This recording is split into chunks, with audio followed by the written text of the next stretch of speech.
मुरादाबाद की एक रात सब कुछ सामान्य था।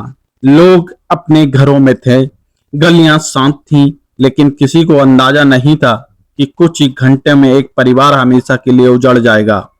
राजा अपनी पत्नी फरा और बच्चों के साथ अपने छोटे से घर में रहा करते थे। उसे क्या पता था कि उसी रात उसके दरवाजे में एक मौत आने वाली है।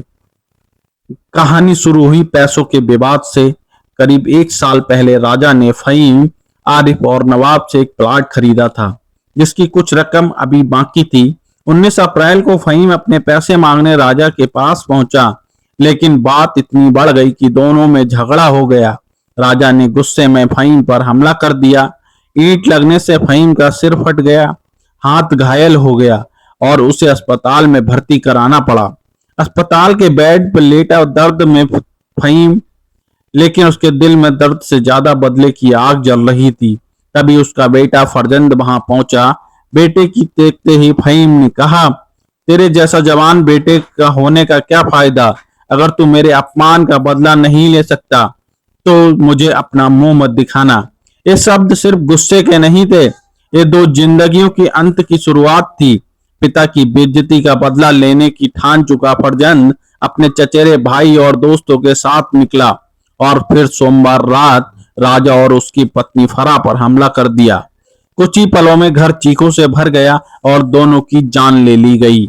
हत्या के बाद फरजंद घर पहुंचा और अपने पिता से कहा, पापा आपके अपमान का बदला ले लिया। इतना कहकर वह फरार हो गया। पुलिस ने जांच शुरू की। पूछताछ में पूरा सच सामने आया। मुख्य साजिश करता कोई और नहीं, खुद पिता फहीम निकला। उसे गिरफ्तार कर कोर्ट में पेश किया गया, जहां उससे उसे जेल भेज दिया गया। लेकिन इस कहानी का सबसे दर्दनाक हिस्सा अभी बाकी है। राजा और फरार के 3 मासूम बच्चे अब्बास, अफसा और आतिफ एक ही पल में अनाथ हो गए।